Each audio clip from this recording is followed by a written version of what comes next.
Hello and welcome back to the On the Slab Horror Show, the show that we bring to you each and every Friday night. Why do we do this on a Friday night, ladies and gentlemen? Because Friday night is horror night. This isn't the King, although he has quite a similar beard and stuff to the King.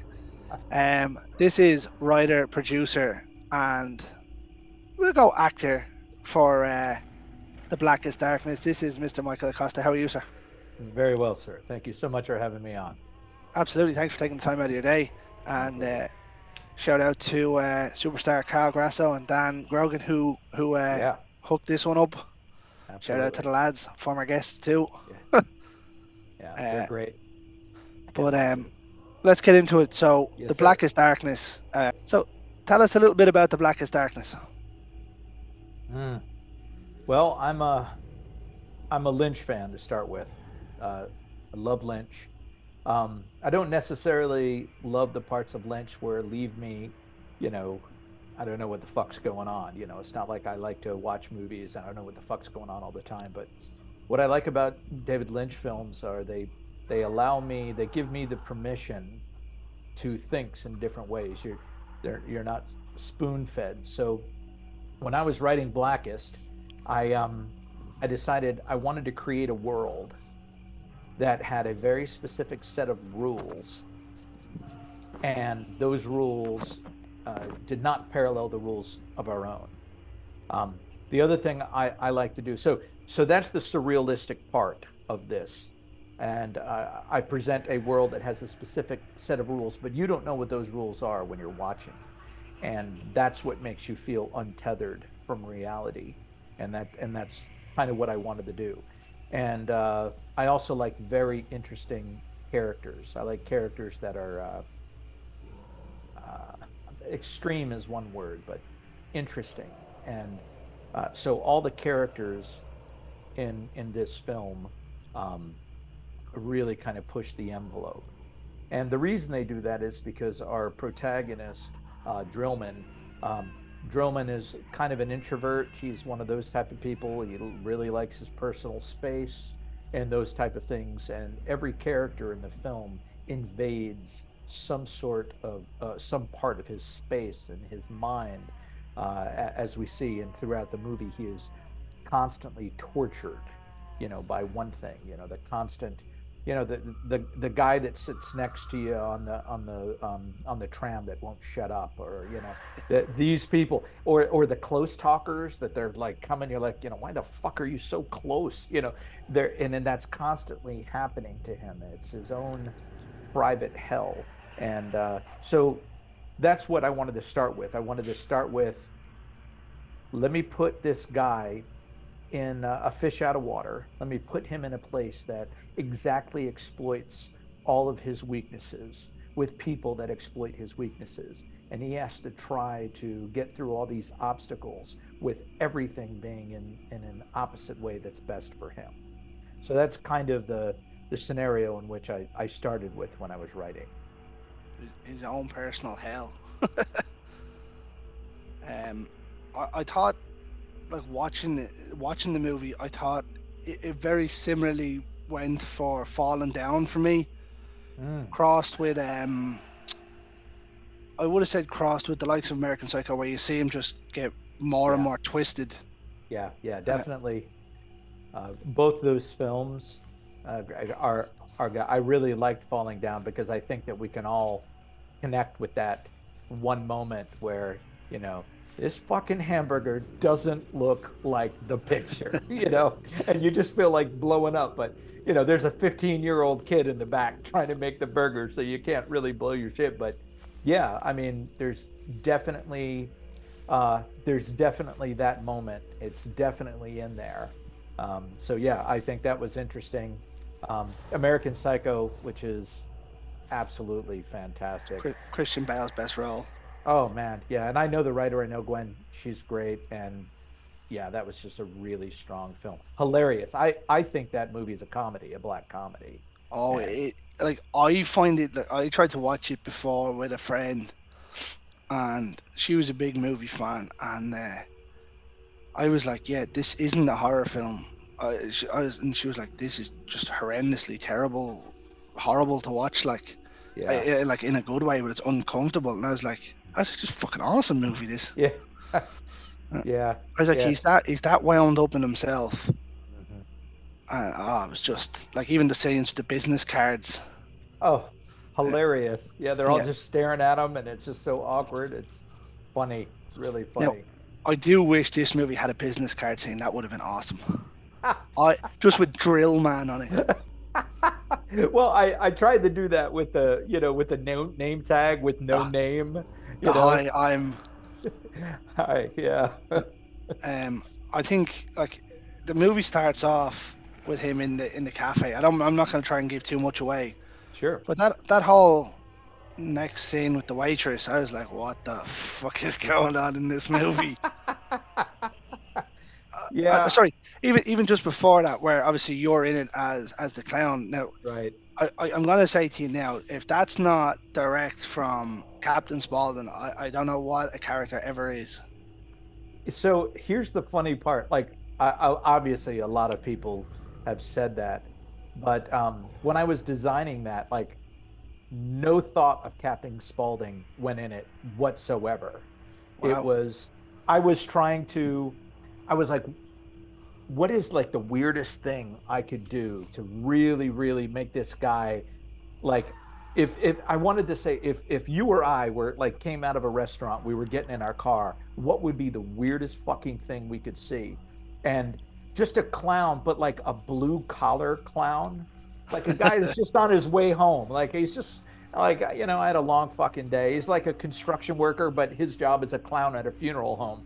And I wanted to make it so close to reality that people are like, I can almost buy that. Like it's almost real. But of course, the way I look, makes the Captain Spaulding thing so close. But I never thought about it once until people started bringing it up, and I was like, oh shit, That yeah, that must have happened subconsciously then, because obviously you get Captain Spaulding in House of a Thousand Corpses at the start, where he's in the restaurant or the gas station or the museum, even what it is, sorry, the museum, and the way he's just talking normally, just doesn't give a right. fuck. That's exactly how you were in that, and I was like, yes.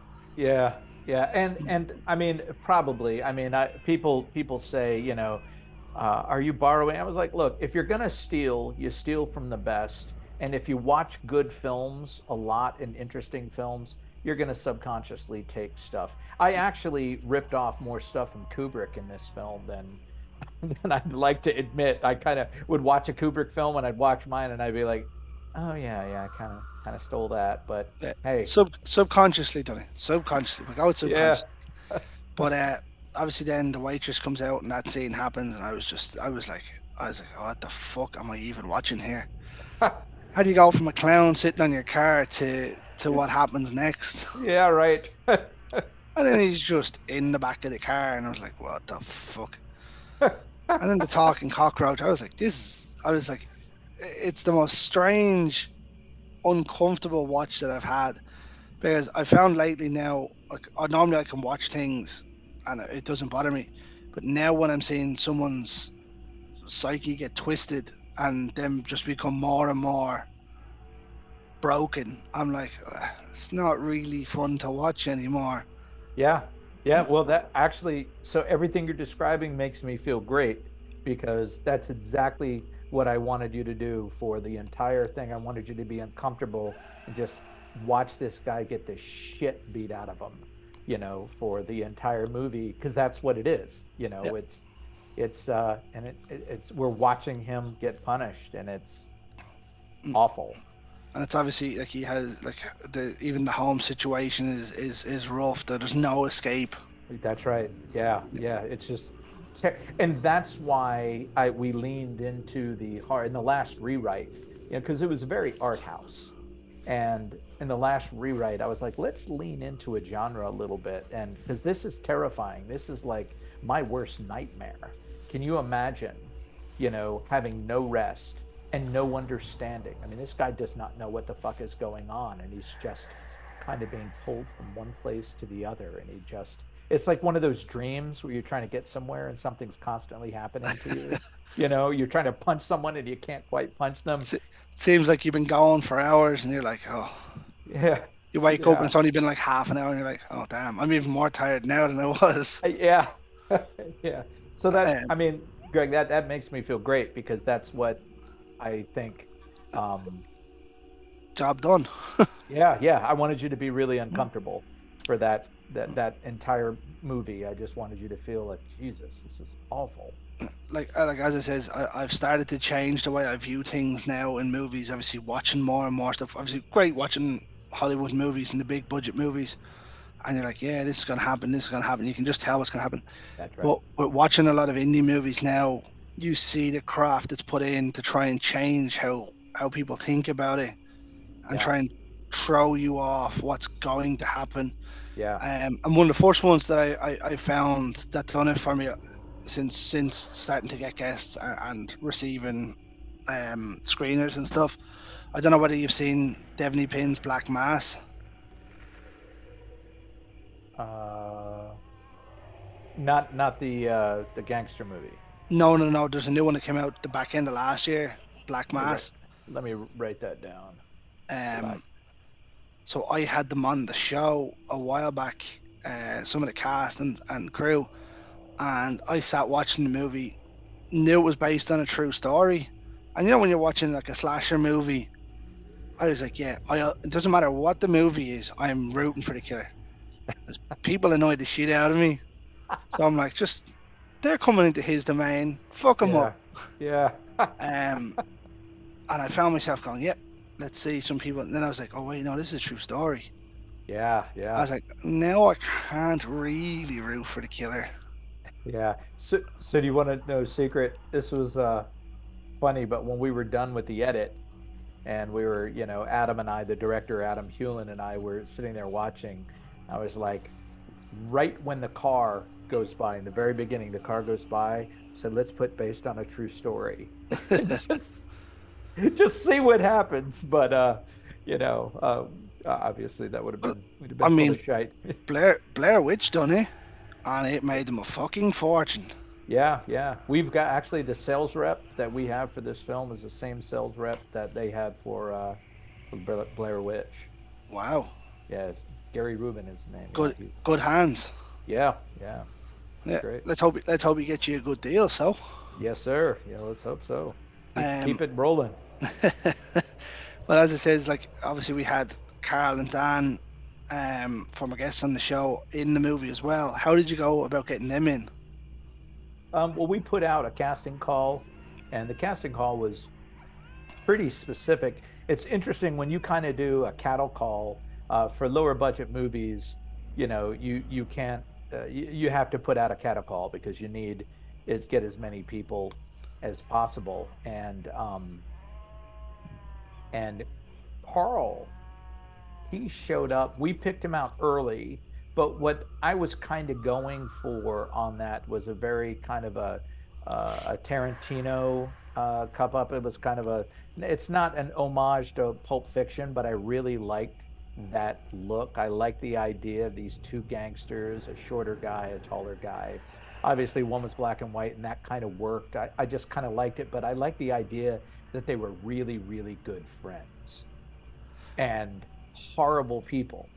They're just fucking awful people. Now they're just sitting around talking about the stupidest shit, but these are two really awful people, right? And so so I cast, Carl, and they show up. So we're shooting. I'm doing, I don't know what the fuck I'm doing. Then I go back to somebody said, hey, we got casts that have shown up. They're in the green room. So I went back to see them, and Anthony, who plays Tony, and Carl are sitting there, and they're having a conversation and yucking it up, and I'm like, holy shit, how long have you guys known each other? It was like, we met like, he was like, hey, we met like 5 fucking minutes ago. Hey, you know what? And I was like, five Live, fucking live, minutes. live scenes of Carl right there. Oh yeah. It was like, what do you mean? I don't know the fucking guy. What are you talking about? And so they were like fast friends, man. And I was like, holy shit. So I went out and told the director, I was like, we nailed it on casting here. It was just the universe that just sent these two guys to us. And we were looking for Bob. We were looking for Bob. And Carl's like, hey, I know this guy. He was in Mutilator with me, and his name's Dan. you can check him out. So we actually took Carl's advice, and then we booked Dan later because we He's a didn't good have. lad as well. Yeah, he was fantastic. He came in and nailed that part. It was the funniest thing. All the characters that I wrote, everybody had their own take, and I'll get into how kind of we have a very interesting way that we collaborate, which is very different from LA based movies. But uh, Dan came in and absolutely nailed the character as I wrote it. His interpretation of Bob was just the guy that I had in my head. So when he first came on there and started doing his shtick, I was like, holy shit. It was like he was inside my mind, you know, just that, I was like, he was like, what do you want to do? I was like, the guy at work who just is like inappropriate, but he's not an asshole, but he is. Like he doesn't mean to be malicious or mean, but he's just inappropriate. He's always too fucking close to you, and he's just says shit, but it's not mean spirited. He just doesn't know. Oh, I was like, I want you to do that guy and then put it up a couple notches. And he was like, okay.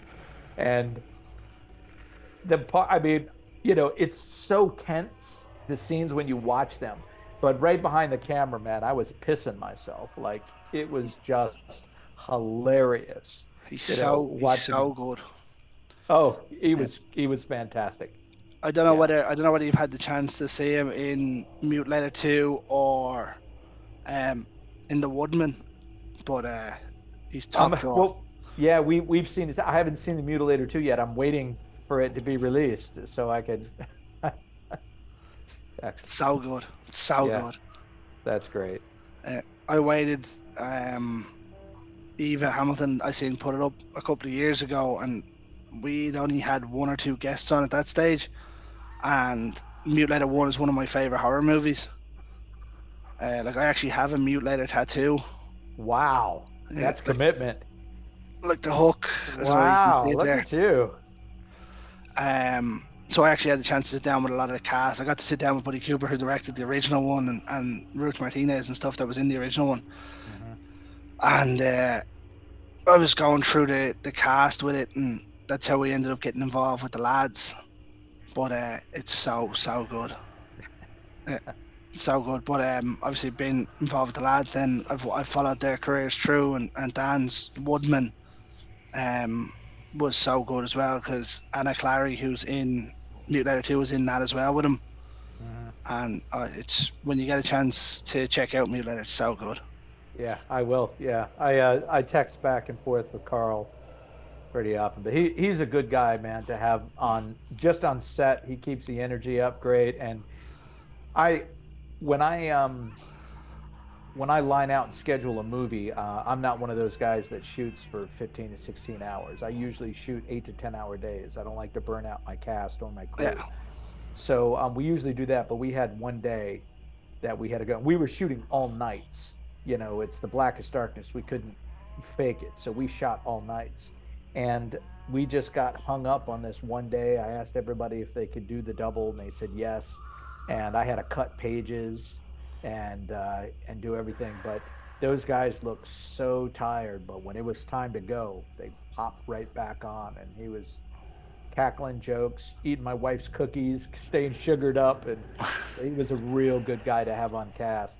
Yeah, he's absolutely. a good lad. Like we chat quite regularly on the socials and stuff.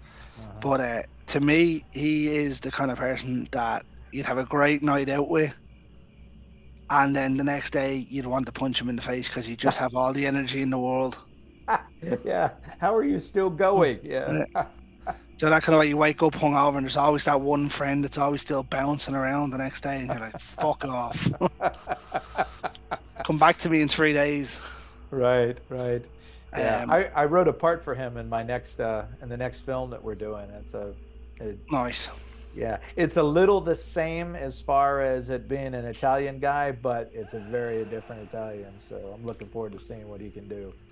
I mean, the man's talented. To be fair Yeah. to him, Yeah, he's good. What was funny when we got back, we were shooting in the scene where they're in the bank vault, and they're bringing him through the bank vault, and he was like, are you telling me that Napoleon shot? Well, he had just finished doing a Shakespeare, like, the week before. So he's like, are you telling me that Napoleon? And I was like, and I said to them, I was like, you got to cut that, Adam. And he was like, what's going on? I was like, he doesn't fucking sound like he was sounded like, what the fuck is this? He was like, run it again. We did it again. And he was like, how dare thee? How dare thee sound of Napoleon? I was like, yeah. And so the director's like, cut. The writer thinks that someone doesn't sound Italian enough. And so Carl, the we're not yeah, looking at you. yeah. And he was like, what? And he was like, get the fuck out of here. And it was like, take it. That's the one. Yes. Yeah. um, Check the gate. Moving on. no, Uh, he's just a gas man. To be yeah. fair, Yeah. um, Yeah. like, and the commitment you get from Dan is brilliant. Like, I'd only known him probably a couple of months. He'd only done the show for us, and we reached out to him a couple of years ago to do a Halloween. We done a couple of guests done their top 5 picks for rewatches for the year or whatever, and Uh-huh. he got someone to dress up as Michael Myers and come up behind them as they're talking and stuff. I was like, Jesus Christ. Yeah. He's just committed to the cause, like. Yeah. He's a really good person, Dan is. I really I look forward to working with him more. I think, what do we have him for 1 or 2 days, and he knocked his stuff out. But he was very professional, and he just nailed everything right up. I mean, every take was good. Whatever you asked him to do, he dialed it up or down exactly. It was just a real professional cat. Now, what I will say is, obviously, the main actor, um, Aaron Dunlap, absolutely steals the show, though.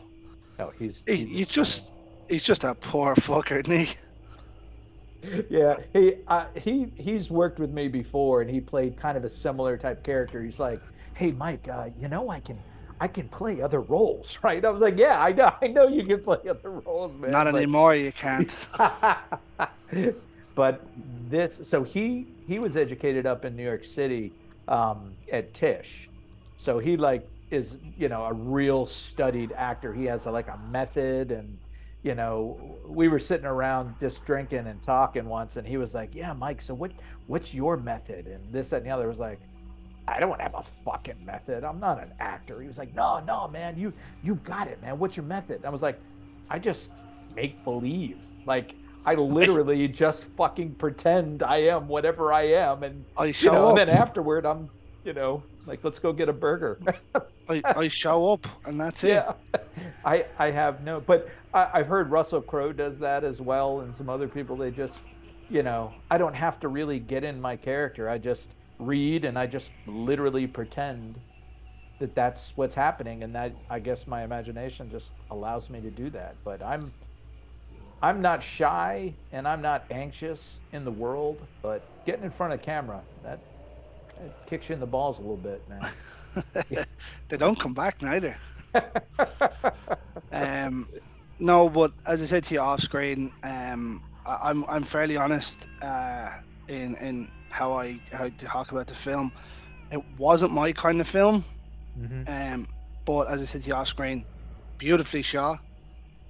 Everything was just great about it. It just wasn't my kind of film. Doesn't mean it's a Sure. bad film.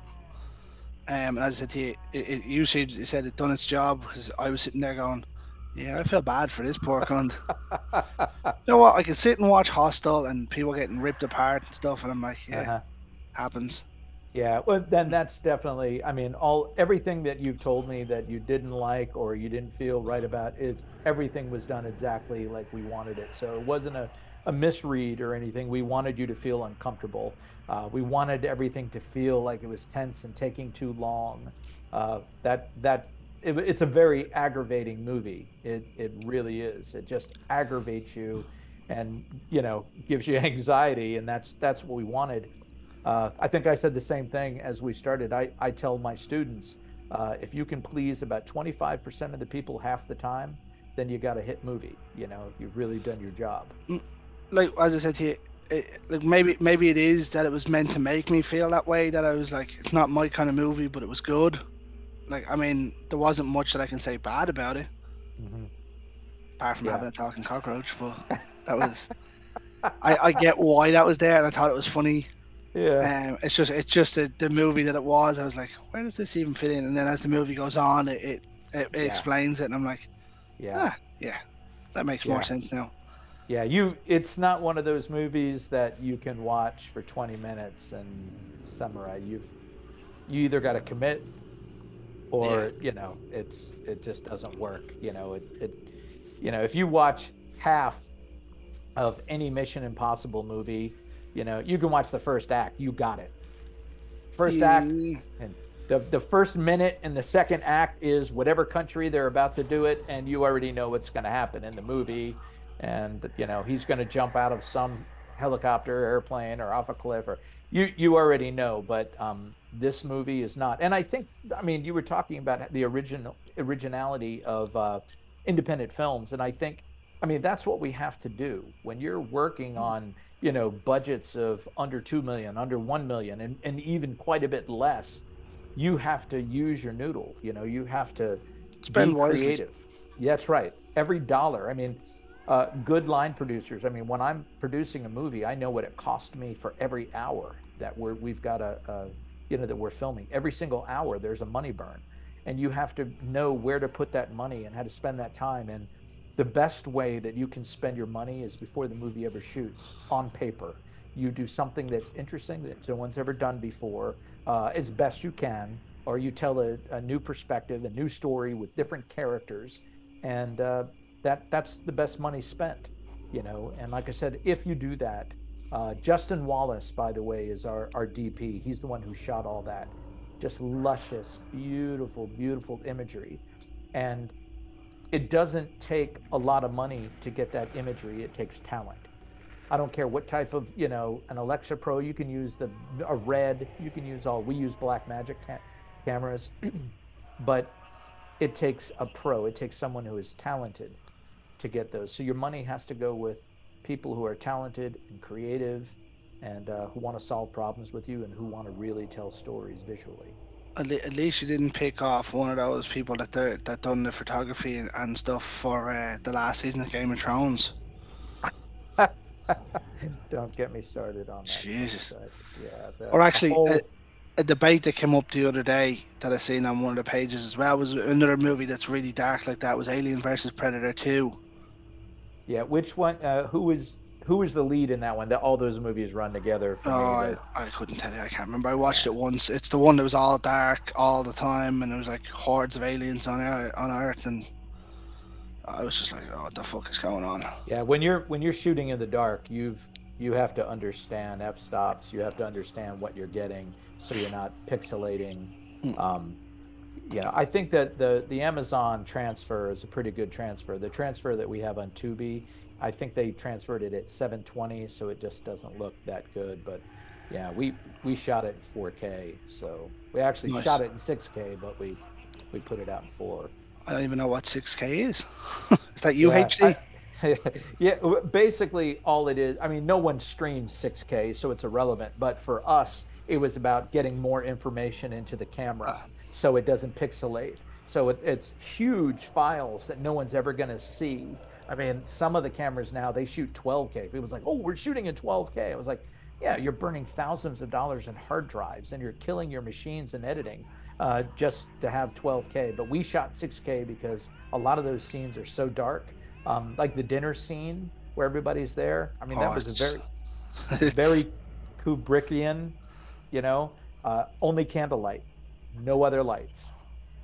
But that's a very good way of doing it because it gives off the eerie nature of the conversation that's happening and what he thinks is happening, Right. or what? Sorry, not what he thinks is happening, what he sees is happening in front of him. Sure. Sure. Yeah. Do you know what I mean? Yeah. We had one of our camera operators, kept saying, because we had lights on, but the lights made it look inauthentic and we didn't like it. So we shut them off when we were shooting, and the cam op was like, "It's not going to show up. It's not going to show up." But Adam, he's like an encyclopedia film. You know, yes, well, it'll be fine. Watch. And we shot a take and we watched it. And we're like, "Oh shit, that's beautiful." Like, He let's got just, it. yeah, let's just do that. Can we shoot every scene with candles? Yes, yes, So you can. yeah, Um, yeah, well, I suppose I don't want to go too much into it because it's not long out. Well, over here it's not. I don't know what it's like in the States for yourselves. It's obviously a couple of weeks or a couple of months out. Um, so I don't want to ruin it for people that haven't seen it yet.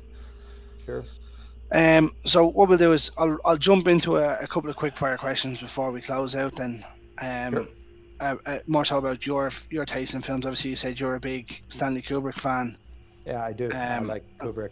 and The Shining. So give us your top five horror movies. Top five horror movies. That doesn't include Um, The Shining. yeah, well, Shining would probably be number one. Now I you got to get another five.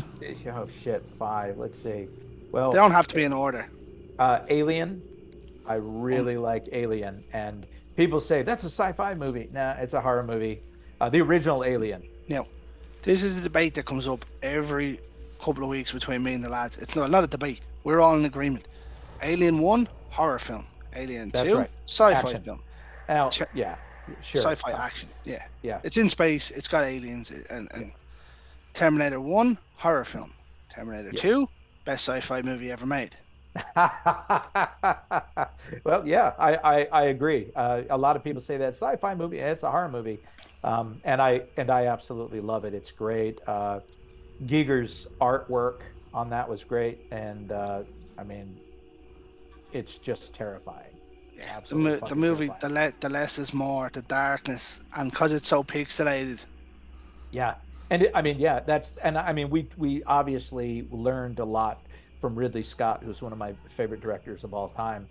He didn't need to show a whole lot. The less he showed, the more anxiety you had. So I absolutely love that type of No, fear.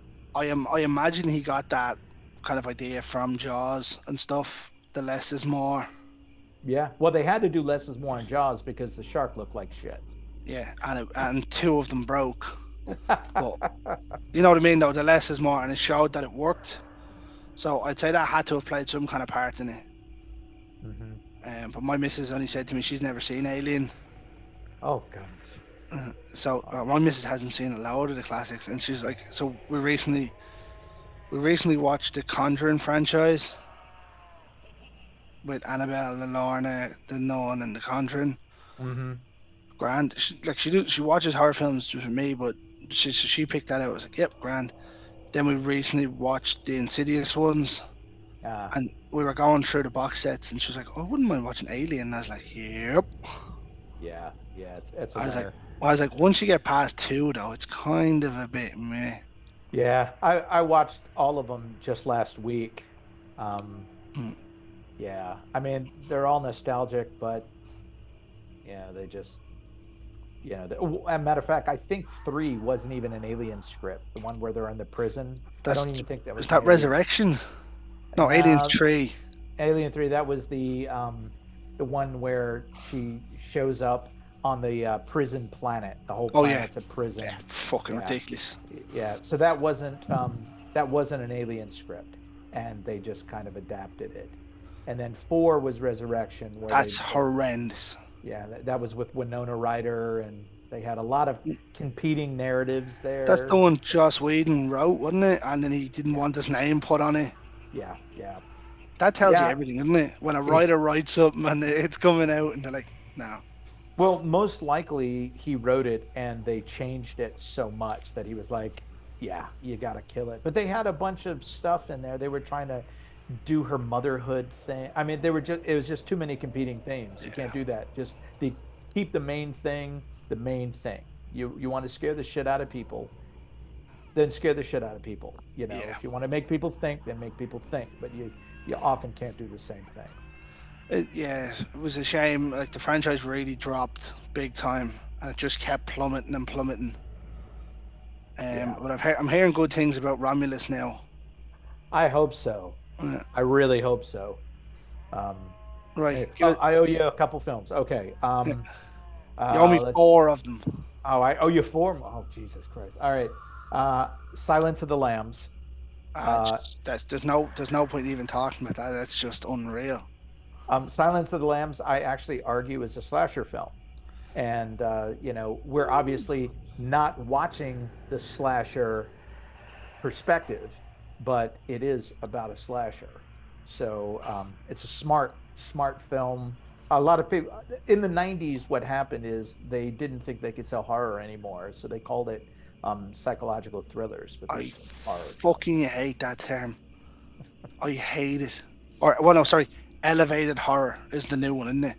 Yeah, Fucking yeah. hate it. Oh, I'm using it all the time. I'm using it all the time because that's what the sellers are talking about. Elevated horror. Yeah, it's Absolutely, and it sells. I just hate that term. Like, elevated horror. What's that make you think you're better than other horror films? yeah. Well, they so the people that sell these things, they're constantly looking for very specific labels. But I mean, you've seen my film. I mean, how do you put that in a label? I mean, there's just no way. Fucked And up. the fucked up category, yeah, Yeah. the fucked up aisle at Blockbuster, all fucked up shit to the left. Um, so yeah, yeah, yeah, I use that term all the time when people are asking, "Hey, look, we're looking for something. How do we categorize it?" I'll put art house, horror, elevated, like whatever the fuck they want it to be. It's great. Just watch the movie, and Yeah, absolutely.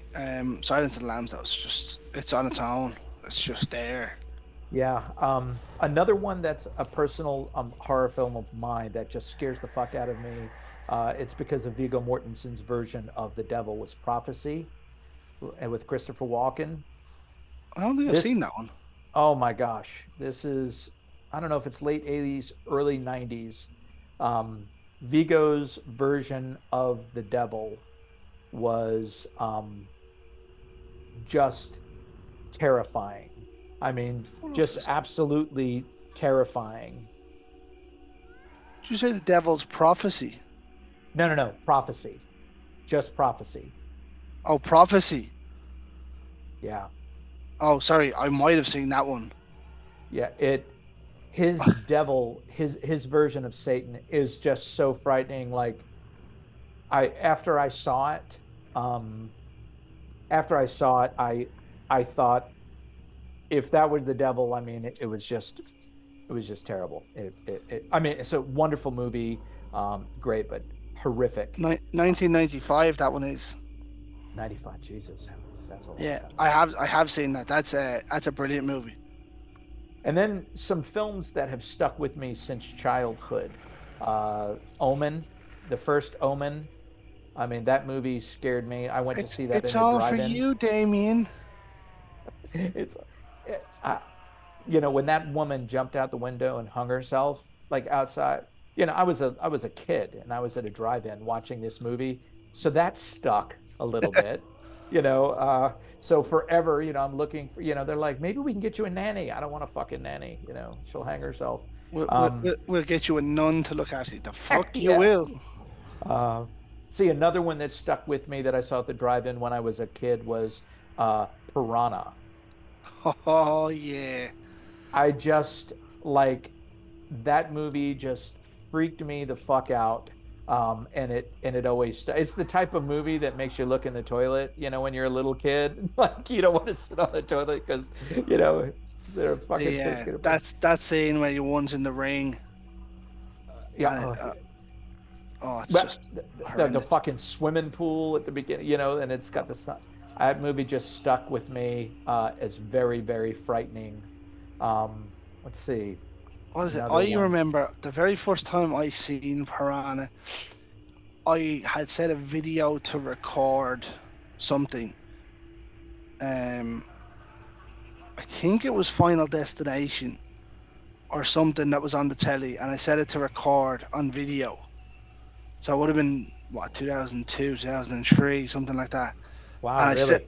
I set it to the wrong channel, right?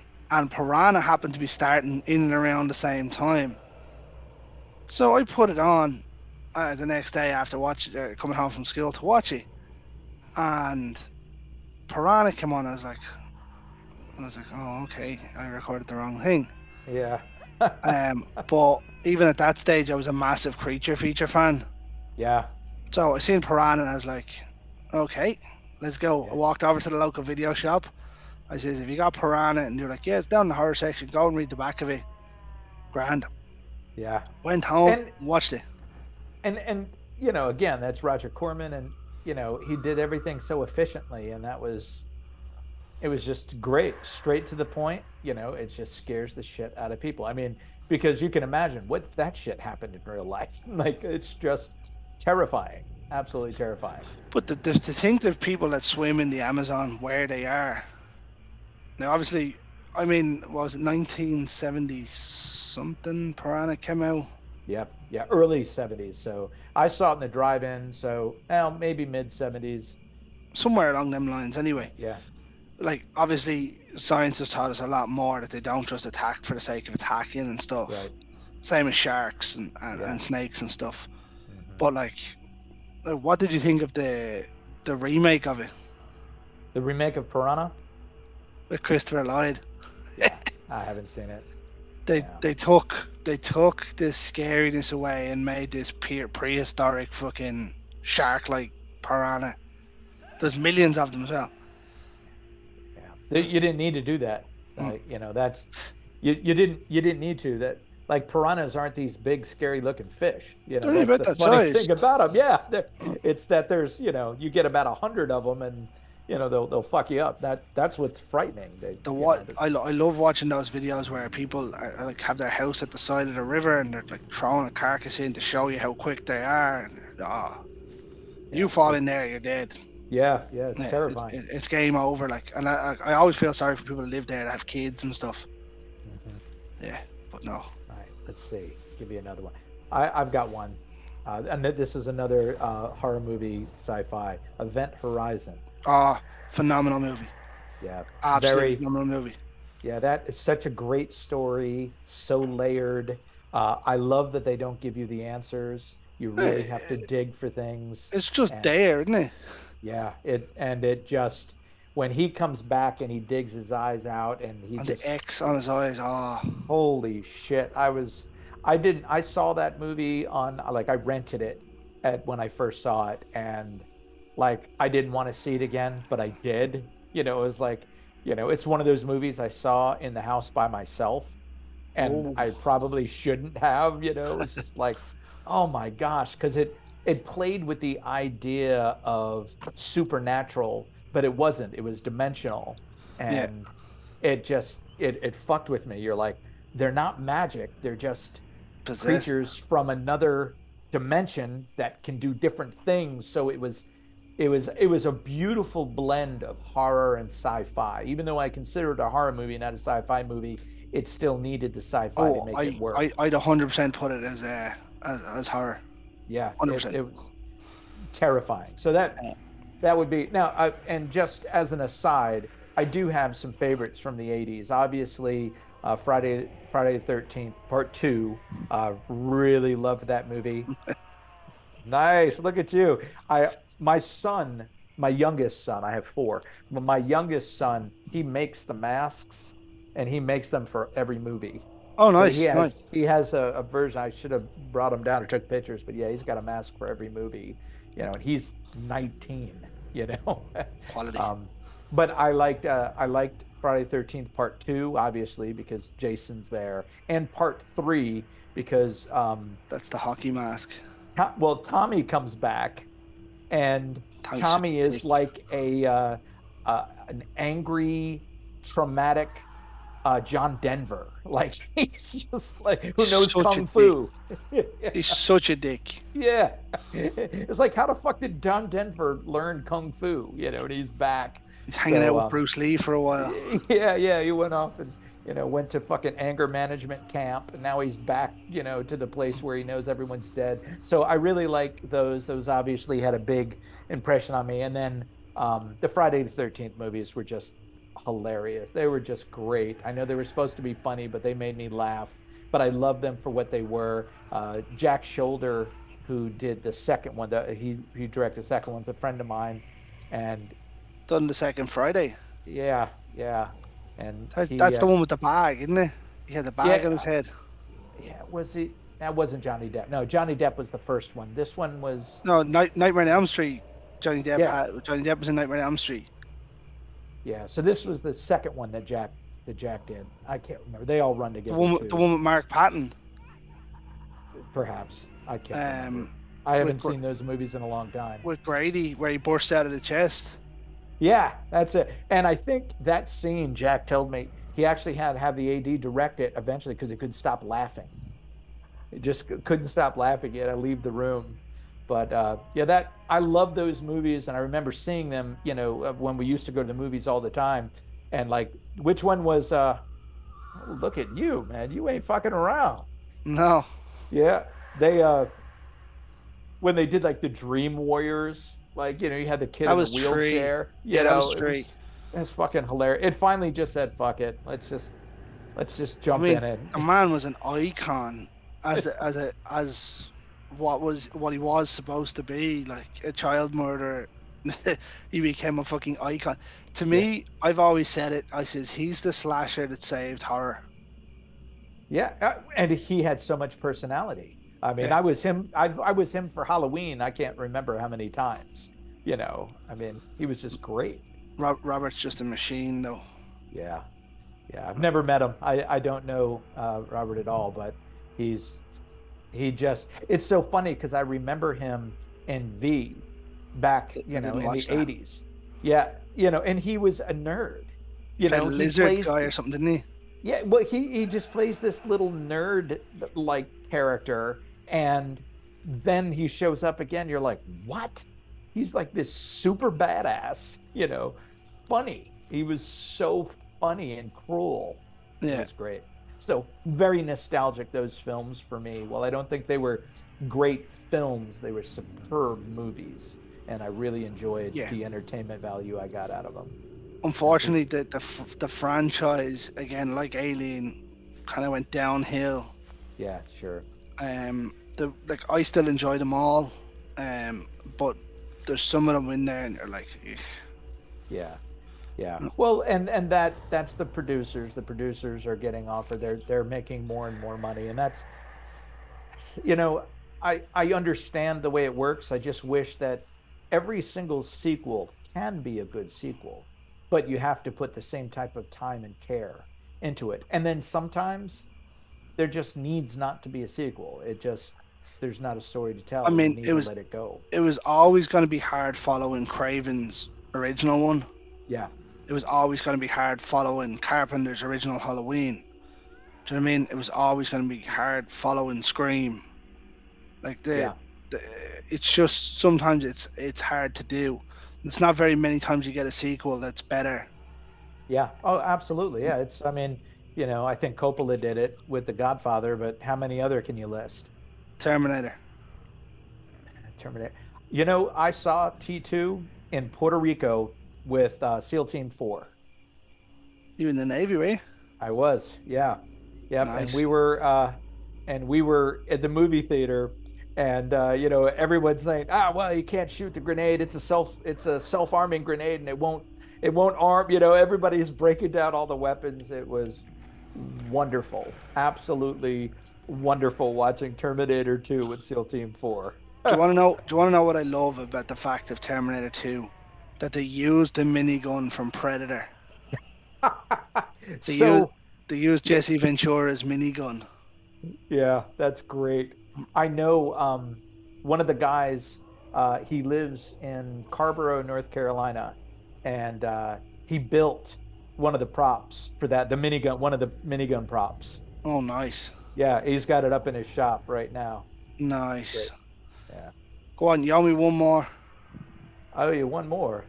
Let's see. I had the Alien, Silence of the Lambs, Prophecy, Omen, Piranha, Event Horizon, and then I gave you Friday the Oh, 13th, you were counting part them, were two, you? and I uh, just thought you went off on a tangent. yeah. Right. Let's see. Apart from Halloween, what's your favorite John Carpenter movie? John Carpenter movies. The Thing. Yeah, I The really Thing. like The Thing. But you know what? I'm a sci-fi guy. I really like sci-fi stuff. And anytime anyone has a new perspective on on sci-fi, I think it's great. That movie, just like The Shining, just like Alien, it limits space, which is one of the things I tell people if you want to fuck your characters up, limit space, limit their ability to leave.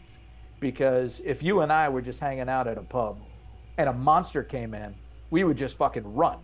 I Yeah. mean, Where you but gotta if go? you, yeah, see ya. The slowest guy gets I, eaten, right? I don't. Yeah, I don't have to outrun the monster. I just have to outrun you. You, that's right. Yeah. And so I think you limit their ability to move, and that's what the thing does.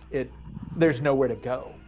Yeah. And so that is absolutely frightening to me. Um, Who's alive at the end? Childs or McCready? well, nobody lives; they freeze and die. Well, at least that's what I think. I mean, they're standing there. Well, at the end, the conversation they're having, who's real and who's not? Or do you think both of them are real? I thought, I always thought that both of them are real, and they froze to death. You Okay. obviously have, you obviously have a different thought on that one. I have a different theory, yeah. What's your theory? So I don't think Childs is alive. Really? So when you watch the ending of it, you can see McCready's breath coming out. Uh-huh. When Childs is breathing in and out, there's no mist coming out of his mouth. Huh. If you go back and rewatch it, you can't see his breath coming out in the cold. I wonder if I can pull that up. Um, but there's also a part in it. There's a bottle that's half full Uh-huh. throughout the movie, and when he gives it to Childs, it's full. So I think he's filled it up with petrol because it's the only liquid they'd have, and he drinks it. And as soon as he drinks it, is when Kurt Russell starts smiling. So then he knows. He's the, Yeah, jeez. I've thought too much into that. Yeah, man. I'm trying to see if I can pull that up. Yeah. You'll never guess my favorite Carpenter movie. Although The Thing, I've said on every podcast that it's ever come up on, The Thing is the single greatest remake ever made in any genre ever. What's your favorite John Carpenter movie? I'll give you three guesses to try and get it. Um, I'd be surprised if you get it. oh shit, wait a minute. I forgot. I love The Thing, but my absolute favorite is not The Thing. I forgot because I've been dealing with this. Can I say it? Go for it. They Live. Great movie, but that's not Love mine. They Live, and I would rewrite that movie and remake that movie at the drop of a hat. I think it's absolutely brilliant, and uh, it is frightening. Is That's the type of fear I like. That idea. It's more prevalent now than it was then. Yes. Um, let's Go on, see. three guesses, and then we'll close out the show. Um, The Fog. No, that's he knows though. It's a good shout. That's one of the other co-hosts, one of his Uh, favorites. yeah. It's not Halloween either, so I'll give you that one. Vampires. No, although No. that's a fun movie. Um, Oh, last chance now. are you a car guy? No, it's not Christine. Yeah. Okay. All right. Although I'd buy that car in a heartbeat. Um, okay. I don't want to say most people haven't seen his first movie, Dark Star, so I'm not going to say that one. It's not that. That's a very good Um, movie though. uh,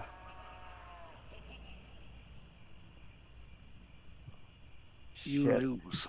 I don't want to say the Escape from New York movies either because that's not Now, really. I was never a huge fan of Escape from New York. I know it's a good movie. It's just they're there. You know what I mean? I wouldn't rush to put them on. But this movie I watch at least once a year. No. Firestarter comes to mind. I don't think that's you though. You're a creature feature guy. Now, the movie I have has a creature in it. Shit, I don't know. Big Trouble in Little China. Get the fuck out of here! It's my Really? favorite movie of all time. Yeah. Wow. Yeah, you're right. I would have never guessed it. It Yeah. has a creature in it as well. Wow. Yeah. That's great. Yeah, man. John Carpenter is. I not only is he great. Well, him and I share something. We're both musicians, and I do the scores to my movies, and so does he. And so I always share that with him. But he can do movies cheaply and well, and I like to think that I can do that also. So I just thought he hasn't been given the I think his due as far as being creative, because writing a good movie that people enjoy the story as well as being scared, like he does a good job of scaring people, but Oh his yeah. movies also have great stories and the characters you care about. So Even the Ward, like his last movie, I know it gets a lot of shit, and obviously it doesn't help with who's the main actress in it, but I really enjoyed that. I thought it was a great movie. mhm. Did he do that one remotely? Did he like direct that from home? I don't know. Yeah, there's one that like he actually just sits in his house and does it like this. He's like, yeah, I love it. It's great. Deadly. Um, yeah, That's how talented the man is. I know. And people don't talk about, look, writing a story and being able to bring those characters and that story to life and then scare the shit out of people, but being able to do it on a budget, and the creativity that comes, and the way that he uses music, like when my director and I, when Adam and I are going, we're editing and writing. I'm writing music and he's editing at the same time. We're doing little bits on how we can make the music make the editing make sense. So it's real collaborative in that way. And he does that.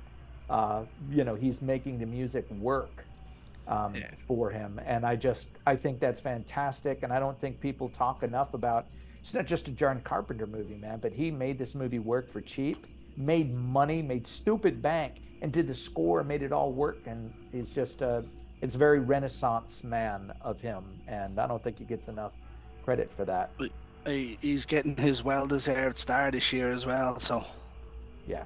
Yeah. Good for it's him. about fucking 20 years overdue. Oh yeah. Well, because they consider this, lowbrow, but if you calculate all the money he's made for Hollywood, it's ridiculous. Yeah, and like the IPs off Halloween alone is just ridiculous. Oh yeah, absolutely.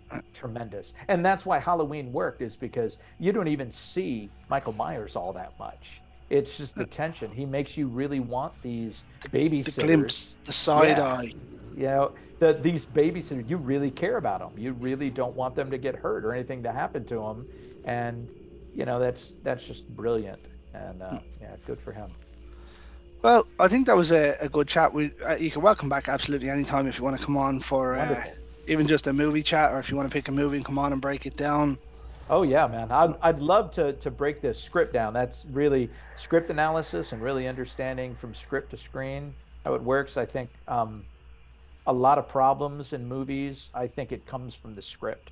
You have writers that are under delivering, and then directors that are trying to breathe life into a dead script, and actors that are trying to breathe life into dead characters. I don't think that that's fair. So writing a good script and then using a talented director and good actors, that's where the magic is. You need a bunch of creative people that are doing creative things.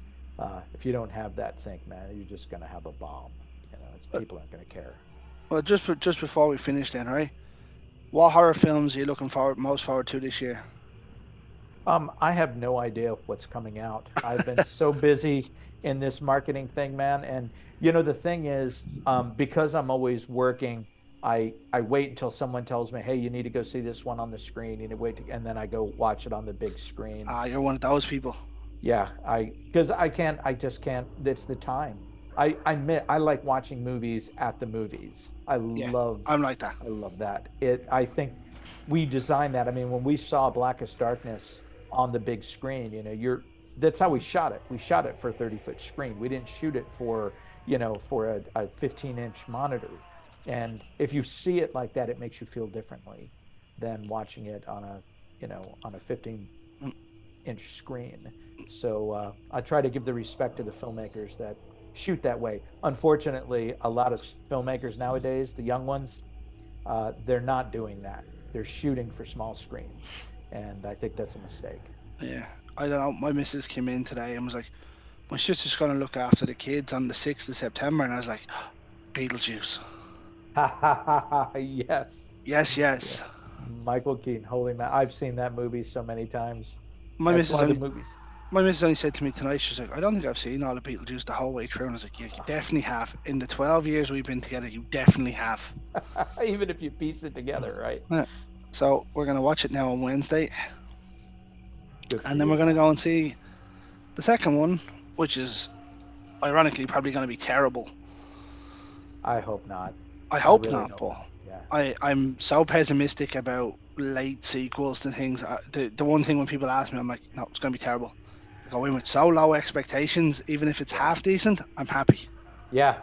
Yeah. I went and saw the Kevin Costner Western on the big screen. I went and saw that, and it's like I think I would have rather have watched a 6 hour movie than watch a 3 hour setup for another movie. You I know, I just I'm hemming and hawing about going to see The Crow next week. mm, I know for a fact it's going to be atrocious. I again, know I I know hope for a not. fact. I know for a fact it's going to be atrocious.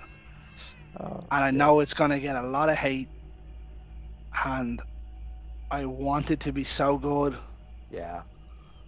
but I Well, just know in my heart and soul I'm gonna go into it and I'm gonna come out bitterly disappointed. yeah.